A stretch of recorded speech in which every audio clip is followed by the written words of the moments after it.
May mga tao kahit gusto mo na mahalin, hindi na pwede eh. May mga tao kahit gusto ka pang mahalin, hindi na rin pwede kasi may mahal ng iba. Di ba? Yung matapos mong maipakilala sa tatay mo, iba na yung sinundo. Meron bang ganito dito?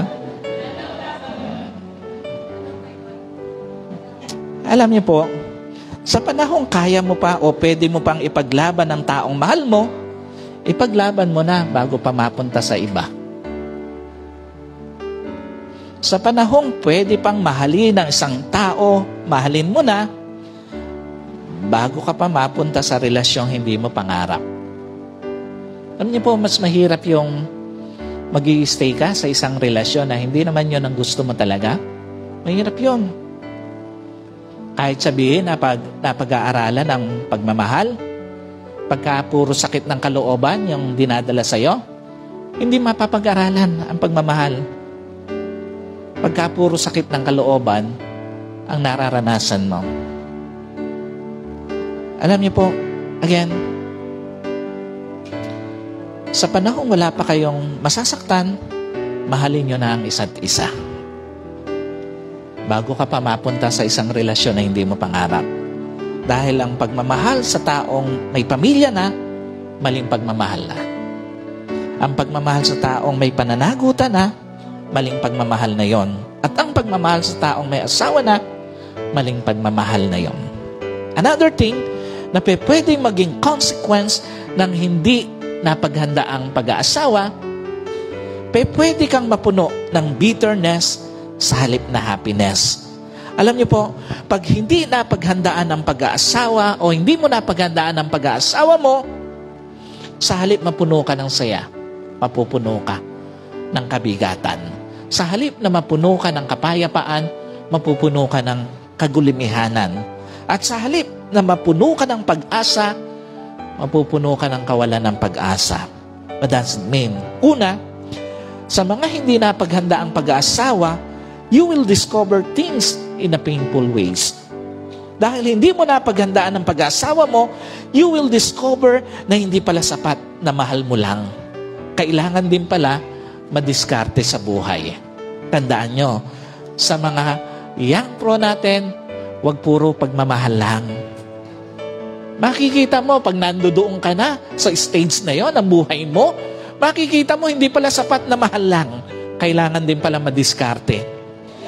At dahil hindi mo napaghandaan ang pag-asawa mo, you will discover na hindi pala sapat na mabait lang. Kailangan pala marunong ding manindigan. At dahil hindi mo napaghandaan ang pag-aasawa mo, you will discover na hindi pala sapat na puro pangarap lang. Kailangan pala tuparin ang pangarap para sa pamilya. And at the same time, dahil hindi mo napaghandaan ang pag-aasawa mo, you will discover na kahit mahirap magkahiwalay ang mag-asawa, pansamantala, pipiliin yung magkahiwalay pansamantala para sa mga anak.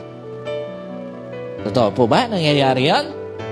Hindi madali yon. Yung isa, nasa ibang bansa, ikaw, nandito, kasama yung mga anak mo, napakahirap na sitwasyon ng mag-asawa yon.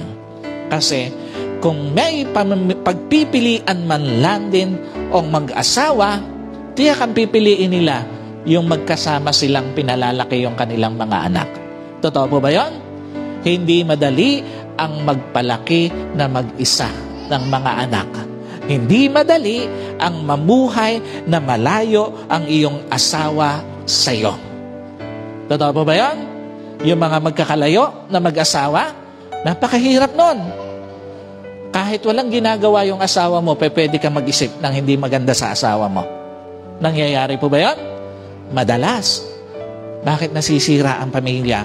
Madalas, kahit walang ginagawa, ang nasa malayo, nag-iisip ng hindi maganda yung naiiwan.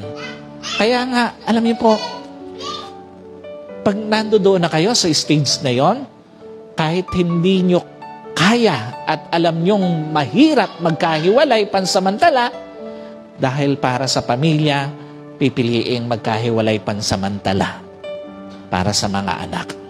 So, dito, pinapakita ng Panginoon na napaka-importante na mapaghandaan ang pag-aasawa. Ikalawa, sa mga hindi napaghanda ang pag-aasawa, yung hindi mo ginagawa dati, mapipilitang kang gawin. Tandaan nyo po, karanasan ng maraming mag-asawa na ngayon, karanasan ng maraming mga nanay, maraming mga tatay na ngayon, yung hindi nila dating ginagawa, ngayon nagagawa nila dahil hindi napaghandaan ng maayos ang pag-aasawa. Pansinin nyo? Dahil hindi mo napaghandaan, yung hindi mo dating ginagawa na gawaing bahay, mapipilitan kang gawin ngayon. Mapipilitan kang gumising ng wala sa oras, mapipilitan kang gumawa ng paraan para sa panggastos ng pamilya. Yung hindi ka nangungutang dati, mangungutang ka dahil hindi napaghandaan ang pag-aasawa. Yung hindi ka lumalapit sa mga kamag-anak mo na masusungit, pipilitin mong titiisin mo na lang kasi nga, hindi mo napaghandaan ang pag-aasawa mo. Ganon kahirap ang pag-aasawa na hindi napaghandaan. Ganon ka-challenging ang pag-aasawang hindi napaghandaan. At ganon kadami ang sakripisyo sa pag-aasawang hindi napaghandaan. Sa halip na happiness, bitterness ang pupuno sa iyo. And another thing, consequence ng hindi napaghanda ang pag-aasawa, pwede kang magsisi. Bakit pinili mo pang mag-asawa? Alam niyo po, pag puro sakit ng kalooban ang mararanasan mo sa marriage mo, pwede mong pagsisihan yon. Totoo po ba yan? Pag puro sakit ng kalooban ang binibigay sa'yo, nang napili mo mga kasama, pagsisisihan mo, bakit nagkaasawa ka pa? At maraming kwento ng relasyon, ito yung kanilang kwento. Alam niyo po, pag puro kalungkutan lang ang binibigay sa'yo o nararanasan mo sa marriage mo, pwede mong pag-isihan, bakit ba nakapag-asawa ka pa? Bakit ba hindi mo na lang inintay talaga yung gusto mo? Alam niyo po, pagka puro din namang kahirapan ang mararanasan mo sa marriage mo, tsak pagsisisihan mo rin yon. What's the point? Una, mas matindi ang challenges sa hindi napaghanda ang pag-aasawa kumpara sa napaghandaan. Alam niyo po, again,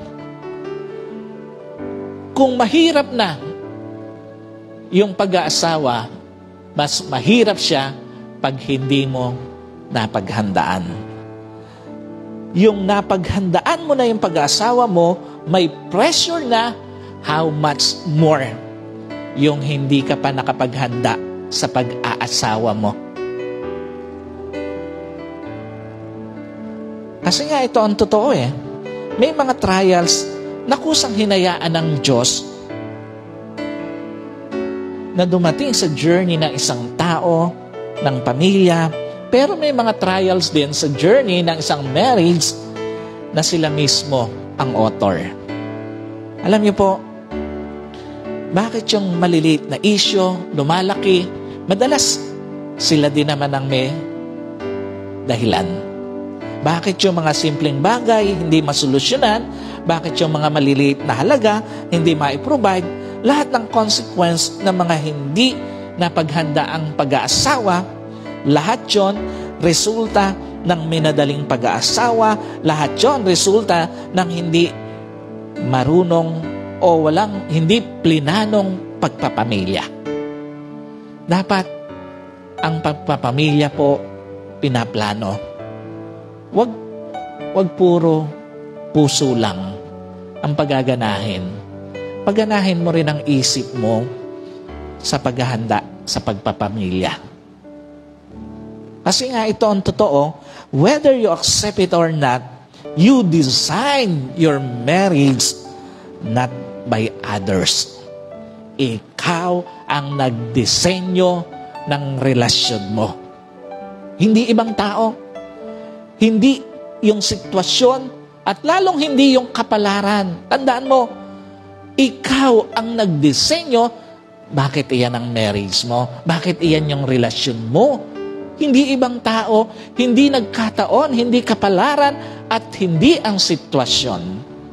So, ikalawa, tandaan niyo po, ang pinakamalungkot na point sa buhay may asawa, yung point na pinagsisisihan mo na ito.